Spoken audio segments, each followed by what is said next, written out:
Belum tentu Bapak istilahnya pemerintah mau kasih kita makan, kan tidak mungkin.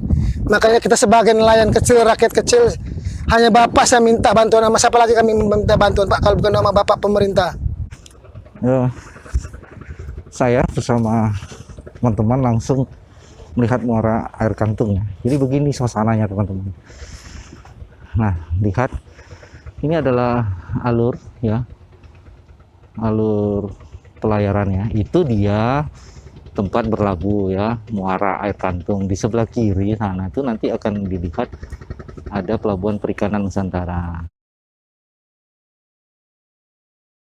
Oke, saya akan jalan aja langsung. Ini saya di pasir-pasir ini ya. Nah, pertanyaannya pasir ini dari mana sih gitu kan. Nah, di sanalah alur tempat masyarakat keluar, masyarakat nelayan itu keluar ya, menuju laut tangkapan Selat Karimata, Laut Cina Selatan di sana, yang merupakan alur laut kepulauan Indonesia. Nanti kita akan ngobrol-ngobrol dengan bapak ini, seorang nelayan gaek. Lihat dari topinya ya, dan senyumnya, kulitnya hitam beginilah memang nelayan ya. Kita akan ngobrol-ngobrol tentang muara ini. Ya itu dikarenakan muaranya dangkal Pak, dangkal pas di bibir muara ini Pak.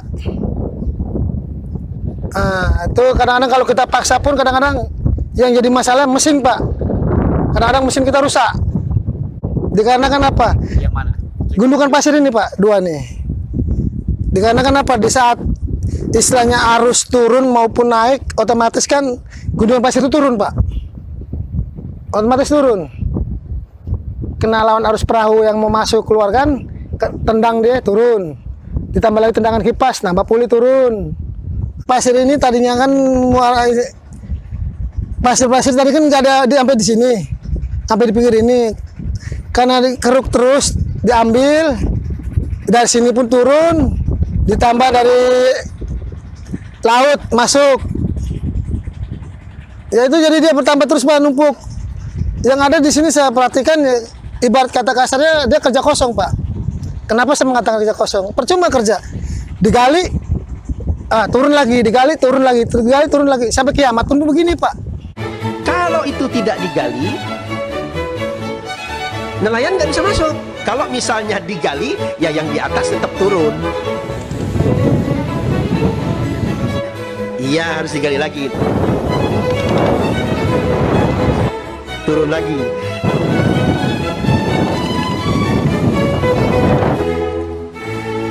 Hal-hal begini kan sulit Pak kita. Dulu nggak sampai segini Pak, nggak begini dulu Pak. Ini pun sekarang ini yang di bagian pinggir sini dia makin tinggi. Dulu tidak Pak, rendah. Beberapa bulan yang lalu rendah.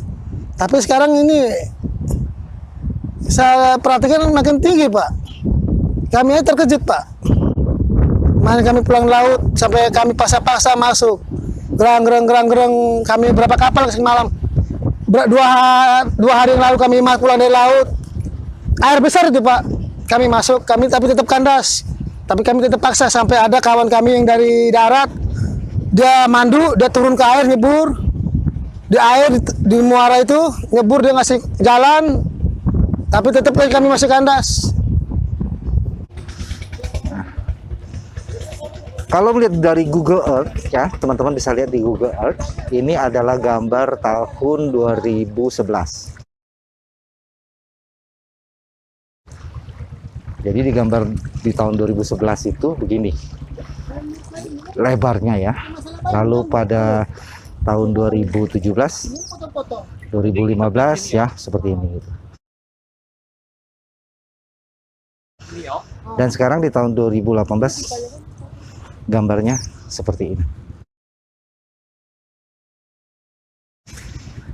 Nah, alur ini telah dikerjakan atau diberi konsesi oleh suatu perusahaan untuk melakukan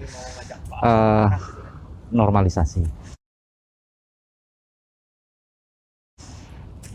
Nah, inilah yang menjadi polemik teman-teman, karena kemarin beberapa kapal nelayan tenggelam.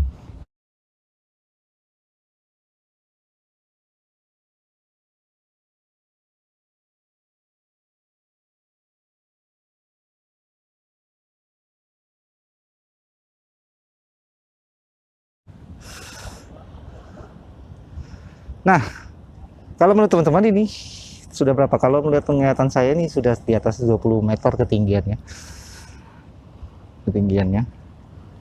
Jadi inilah yang disebut muara, ya, ini pertemuan antara arus laut dan arus Sungai Jeliti. Nah, pada saat tertentu ombak tinggi, airnya tinggi gitu, dia akan membentuk, berkumpullah arus air di sini, di dalam ruang sempit ini, membentuk aliran yang tidak beratur, ya, bertemu dari arus sungai, arus laut, bertemu di sini, membentuk arus yang tidak beraturan.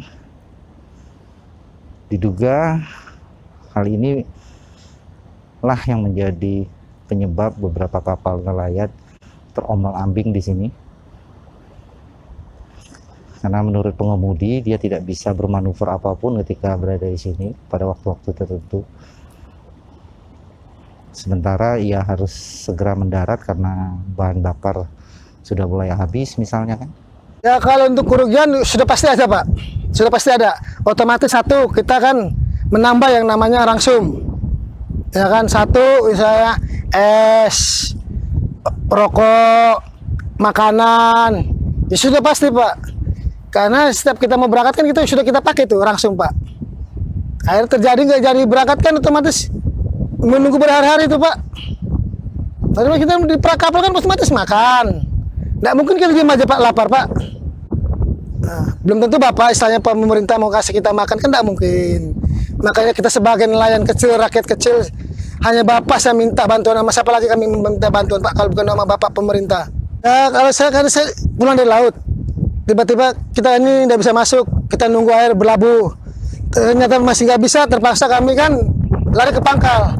Kita hubungin orang di darat, kita minta kirimin bahan bakar, air minum, rokok, misalnya rangsum kita menambah, otomatis kita menambah lagi langsung Pak untuk perjalanan menuju pangkal, gitu Pak.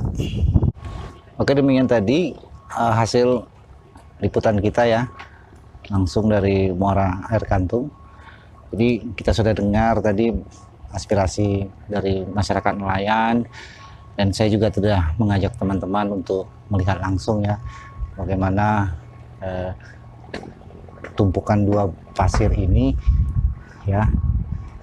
Ini adalah bagian dari kerja normalisasi yang diadakan pemerintah Kabupaten Bangka, namun selalu diberikan perpanjangan perizinan, diberikan kembali izin keruknya, sementara masyarakat sudah sering melakukan protes atau pengaduan bahwa kegiatan ini, kegiatan pekerjaan keruk ini tidak sesuai dengan harapan yang dulu diajukan, sesuai dengan dokumen evaluasi lingkungan hidup. Karena ini bisa konfirmasi dengan keluarnya sanksi administrasi paksaan dari pemerintah. Tinggi bukit yang saya tunjuk ini, yaitu tingginya dulu sekitar mungkin lebih dari 30 meter, tapi karena abrasi dia melongsor, membentuk melebar ke menutup muara.